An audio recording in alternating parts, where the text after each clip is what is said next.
জবান খুলে বলেন তো দেখে, আমরা অতীতে ছিলাম না, আমাদের অতীতে নিঃস্ব ছিল, জায়গার নাম কি? বলেন বলেন। রুহের জগৎ। কিসের জগৎ? আরে ভাই, এলাকার মানুষ কি আলোচনা বুঝেন না? আমরা যে জগতে ছিলাম ওই জগতের নাম ছিল রুহের জগৎ। কয়টা পেলাম? সবাই বলেন কয়টা? 2 নম্বরে আমাদেরকে জগৎ রব্বুল আলামিন দেখিয়ে দিচ্ছেন, যেই জগৎটা এই বাসড়া থেকে বিয়ে হয়েছে মায়ের নওগাঁতে। আমার মায়ের বাসা ধরেন বাসড়াতে, আমার বাবার বাসা নওগাঁতে। 2 জায়গা, 2 জন 2 জায়গাতে একত্রিত করার মতো শক্তি দিয়ে দিলেন তিনি কে? 2 জনকে একত্রিত করলেন, এরপরে স্বপ্ন বললেন। 2য় নাম্বার যে জগৎটা আমরা পেয়েছি তার নাম হলো মায়ের পেটের জগৎ। কি সন্দেহ আছে? তাহলে 1 নাম্বার জগৎ পেলাম রুহের জগৎ, 2 নম্বরে পেলাম মায়ের পেটের জগৎ। জবান খুলে বলেন তো দেখি, রুহের জগতে যে আমরা ছিলাম কত বছর ছিলাম? কেউ বলতে পারবে? একজন ব্যক্তি বলেন, হুজুর আমি পারবো, আমার এটা মুখস্থ বিদ্যা। কি বলেন আপনি? একজন বলেন তো দেখি। কেউ পারবেন না। তাহলে আমরা রুহের জগতে কত বছর ছিলাম? অস্তিত্ব ছিল কি ছিল না? এরপরে আমাদের অস্তিত্ব জায়গা মতো একত্রিত করে 1 ফোঁটা নাপাক পানি দিয়ে মায়ের রেহেমে আমাদেরকে জায়গা করে দিলেন তিনি কে? রব্বুল আলামিন ডেকে বলছেন, 1টা ফোঁটা বীর্যের সাথে 40,000 বান্দায় একসাথে অ্যাডজাস্ট করে। 40,000-এর ভিতরে 39,999টা মারা যায়, একটাই টিকে। কয়টা? বলেন বলেন। তাফসীর থেকে গবেষণা করে পাওয়া গেছে, একটা মাত্র টিকে। কোন মায়ের 2টা যমজ বাচ্চা। কি বোঝা গেছে? এই একটা থেকে মেজবা দুনিয়াতে রূপান্তরিত হবে। মা বাবা স্বপ্ন দেখে আছে 10 মাস 10 দিন। কথা বলেন। এই 10 মাস 10 দিন পরে আমি যে জগৎটা পেলাম সে জগতের নাম কি? দুনিয়ার জগৎ। ওয়ায়াসআলুনাকা আনির রূহ। জোরে বলেন আল্লাহু আকবার। রব্বুল আলামিন আমাদেরকে মায়ের পেট থেকে যখন দুনিয়াতে বের করলেন, জবান খুলে একটু আওয়াজ করে বলেন তো দেখি, যেই বাচ্চা প্যাঁ করলো, জিন্দা না মুর্দা? আরো জোরে। যেই বাচ্চা প্যাঁ শব্দ করলো আমরা জানতে পারলাম বাচ্চাটা জিন্দা আছে।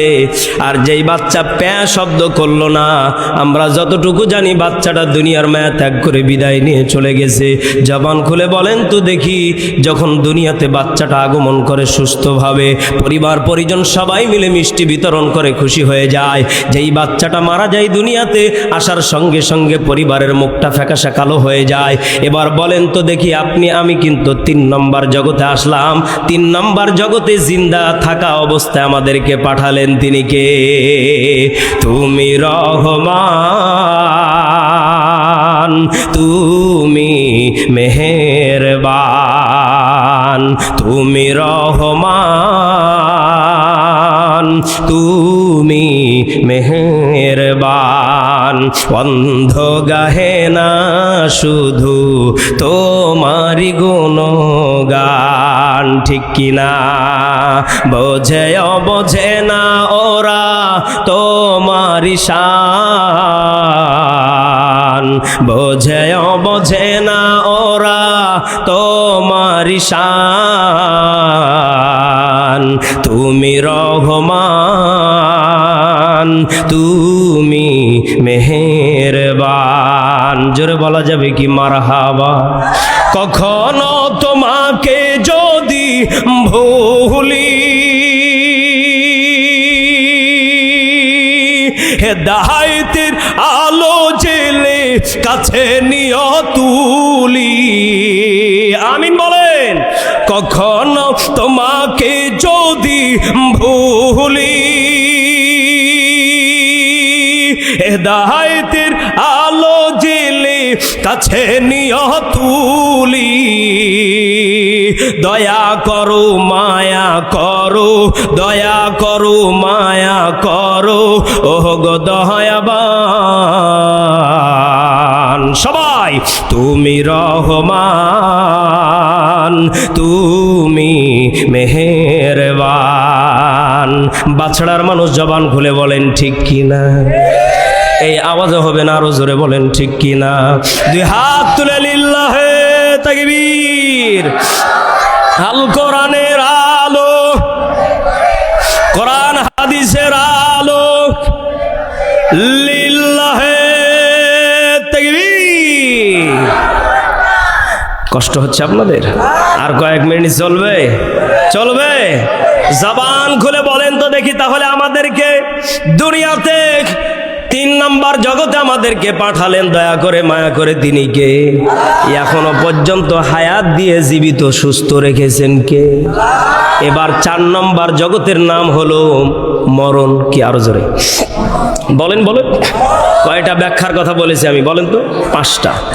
আলোচনা কি বাড়ি পর্যন্ত যাবে তো ইনশাল্লাহ? তাহলে আমরা 4 নম্বর যে জগৎটা পাবো তার নাম হলো মরণ। জবান খুলে বলেন তো দেখি, দুনিয়াতে আমরা কতদিন থাকবো? কে কতদিন বাঁচবো কেউ বলতে পারবে?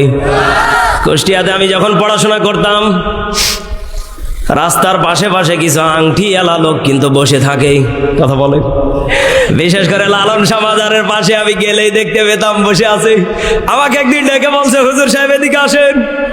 ওনার কাছে গিয়ে সালাম দিয়ে বসলাম। বিশাল বড় বাবড়ি চুল, মোচগুলো বিশাল বড় ডিজাইন করা, দাঁড়িয়ে নেই কিন্তু মোচের যে সাইজ, পিছন দিকে বাবড়ি বাঁধা যাবে। কি গো, এত অলি, জিন্দা অলি। আমাকে ডেকে বলছে, হুজুর এদিকে আসেন, আপনার বয়স কত? আমি বললাম এত। উনি আমাকে ডেকে বলছে, আপনি বাঁচবেন 60 বছর। এ করলো কি রে? আমাকে ডেকে বলছে, আপনি বাঁচবেন 60 বছর। এটা কথা হলো? আমি যে 60 বছর বাঁচবো আপনি বলছিলেন কি করে? কয় হাতের রেখা দেখে দেন 200 টাকা, আপনার হায়াতের আমি কথাগুলো বলে দিলাম। আমি বললাম 60 বছর বয়সে কোন সময়, কোন দিন, কয় তারিখে, কোন সেকেন্ডে মারা যাব বলা লাগবে। কয় পারবো না। আপনি পারবেন না 60 বছর বাঁচবো, আপনি বললেন কি করে? কয় রেখা দেখে। আপনি যে ভণ্ড বসে আছেন, এতটুকু আমি বিশ্বাস, একমাত্র হায়াত আর মৌতের মালিক তিনি কে?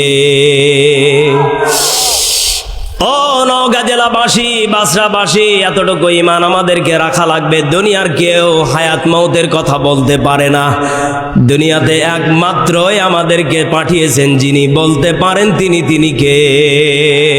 রব্বুল আলামিন ডেকে বলছেন, 4 নম্বর জগৎ তোমাদের মরণ। কেউ পালাতে পারবে না, পলায়ন করতে পারবে না। 4 নম্বর জগৎ যখন শেষ হয়ে যাবে, তখন 5 নম্বর জগৎ তোমাদের জন্য যেটা দাঁড়িয়ে যাবে, তার নাম কি? আরো জোরে। আরে বাবা, এ তো 4 নম্বর, 5 নম্বরটা কি? আহা, 5 নম্বর জগতের নাম হলো আখিরাত। কোন রাত? হ্যাঁ, বোঝা লাগবে। কয় নম্বর রাত এটা? বলেন বলেন। 5 নম্বর রাত এটা, যার নাম হলো আখিরাত। 1 নম্বরে পেলাম রুহের জগৎ, 2 নম্বরে পেলাম মায়ের পেটের জগৎ, 3 নম্বরে পেলাম দুনিয়ার জগৎ, 4 নম্বরে পেলাম আমরা মরণের জগৎ, কবরের জগৎ, 5 নম্বরে পেয়েছি আমরা আখিরাতের জগৎ। জবান খুলে বলেন তো দেখি, আমাদের সবাইকে একত্রিত করবেন আখিরাতে, এমন কথাও আমাদেরকে বলেছেন তিনি কে? এখানে যারা বসে আছেন, অন্তত পক্ষে বিবিকে যারা কলিজা দিয়ে ভালোবাসেন, আমি তাদের জন্য একটা কথা বলবো। কয়টা? কি বিবিকে ভালোবাসেন না? এখানে কিছু লোক আছে যারা বিবিকে কলিজা দিয়ে ভালোবাসে। আসলে আমাকে আসতে লেগে ফোন দিয়েছে, আমি রিসিভই করতে পারি নাই। করবো কি, এত ব্যস্ত। বিবিকে যদি কেউ ব্যস্ততার কথা বলে, বিবি কি মানবে?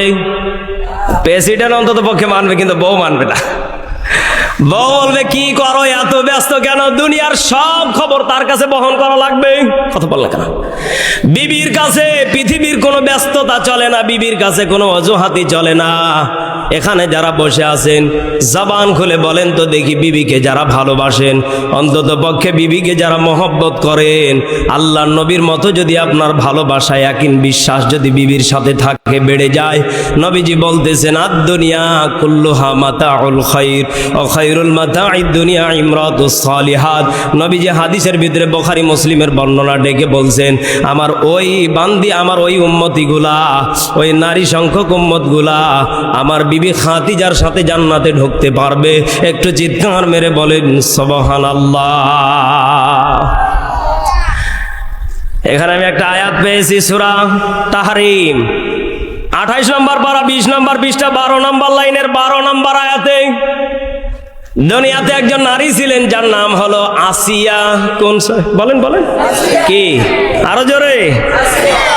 আসিয়ার ব্যাপারে কোরআন নিজেই সাক্ষী দিচ্ছে, ওয়ানাজ্জিনি মিন ফিরআউনা ওয়া আমালিহি, ওয়ানাজ্জিনি মিন ফিরআউনা ওয়া আমালিহি, ওয়ানাজ্জিনি মিনাল কওমাজ জালিমিন।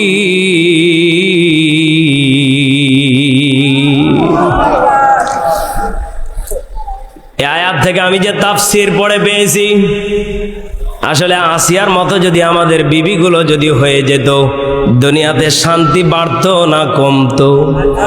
আরো জোরে। এখন কি ঘরে ঘরে শান্তি নেওয়া শান্তি? আরো জোরে। এই বেটা বিয়ে করছো, বিয়ে করো তুমি কেমন বইয়ের কথা জানো? বেটা খাওয়া শান্তি মানে ওর বাপ মাকে দেয় মনে মারামারি করে হাসানি। কোরআন নিজেই ডাক দিয়ে বলতেছেন আসিয়ার মতো বিবি হওয়া লাগবে। দুনিয়ার প্রেক্ষাপটে যদি আপনি হিসাব মিলিয়ে দেখেন, বিবিকে যদি আপনি বলেন কি ব্যাপার, আমি আজকে তোমার কাছে যেতে পারছি না, আমি হাজারো ব্যস্ততার ভিতরে আছি, বিবি ডাক দিয়ে বলবে তোমার ব্যস্ততা নিয়ে থাকো। অথচ নবীজি রাত 2টার দিকে ঘরে এসে দেখছেন আম্মাজান খাদিজাতুল কুবরা দরজার সামনে দাঁড়িয়ে আছে। আরো জোরে। আসিয়ার দিকে তাকিয়ে দেখেন আসিয়াকে এত জুলুম করার পথ। আসিয়া ফেরাউনের জন্য দোয়া করতেছেন, আল্লাহ আমার স্বামী ফেরাউনকে আপনি ফেরাউন বানায়েন না, আমার স্বামীকে আপনি ভালো রাখেন, আমার স্বামীকে আপনি এত কষ্ট দিয়েন না, আমার স্বামীকে আপনি সম্মান মর্যাদা দেন। দেখেন স্ত্রী স্বামীর জন্য দোয়া করতেছেন, আল্লাহ আমার স্বামীটাকে ভালো রাখেন, আমার স্বামীটাকে ভালো রাখেন। আর আমার দেশের মা বোনেরা একটু কষ্ট পেলে স্বামীর প্রতি যত অজুহাত দেখায়, এমন ঘরে ঘরে বিবি আছে না নাই?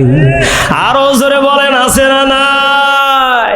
কত মানুষ আমার কাছে অভিযোগ করে, হুজুর করব কি, বিবিকে এত ভালোবাসি এরপর আমার একটাই সমস্যা, মেনে নিতে চাই না। দিনাজপুর চিরির বন্দরে আমি বয়ান করতেছিলাম, প্রত্যেকটা পুরুষ যদি ভালো হয়ে যায় ঘরে ঘরে শান্তি নেমে আসবে। আপনাদের জন্য কি বয়ান করব? পুরুষদের ব্যাপার আমি এতটুকু কথা বলতে চাই, বিবি যেটা পছন্দ করে না সেটা কিন্তু করা যাবে। বলেন বলেন। আমাদের দেশে কিছু ডিজিটাল কায়দার মেয়ে আছে, বউ সিগারেট খায়, স্বামীও খায়। কথা বলে না কেন? বউ টেনে স্বামীকে দেয়, স্বামী টেনে বউকে খাও, ভালো। অথচ কত বিবি আমার কাছে অভিযোগ করে, মেজবা হুজুর একটু বিড়ির বিরুদ্ধে ওয়াজ করেন, কি করবো? আমার স্বামী যেন অন্তত পক্ষে বিড়ি ছেড়ে দেয়, ওর যে পরিমাণ গন্ধ বের হয় অন্তত পক্ষে ছাতা গন্ধের চোটে আমি মনে হয় বিছানা আলাদা করে দেব। অথচ আমার স্বামীকে এত বোঝায় এরপরও হেদায়েত হয় না। আপনি যদি একটু ওয়াজের মাধ্যমে বলতেন আমার স্বামী হেদায়েত, কথা বলে।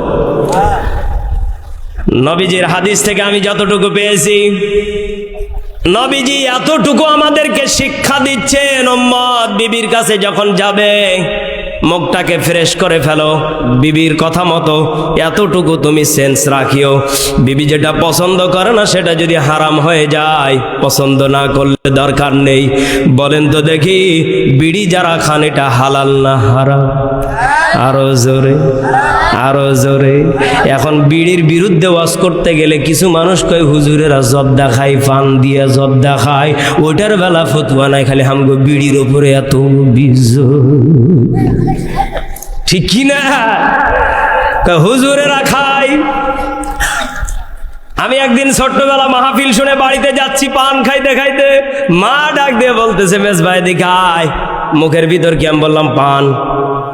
দাঁতগুলো তো মাশাআল্লাহ আমার লাল হয়েছে। মা ডাক দিয়ে বলতেছে, বেটা থাপ্পড় দেবো। আমি বললাম কেন? খারাপ কাজ। মা বলতেছে, বেটা পান খাবার চাইতে একটা কেক 5 টাকা দিয়ে কিনে খাবে, অন্তত পক্ষে পেটে শান্তি। বলেন বলেন।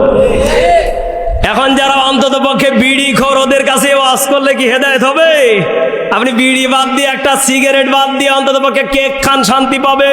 কত মানুষ আছে বাথরুম ক্লিয়ার হয় না বিড়ি না খেলে, কথা বলে না কেন?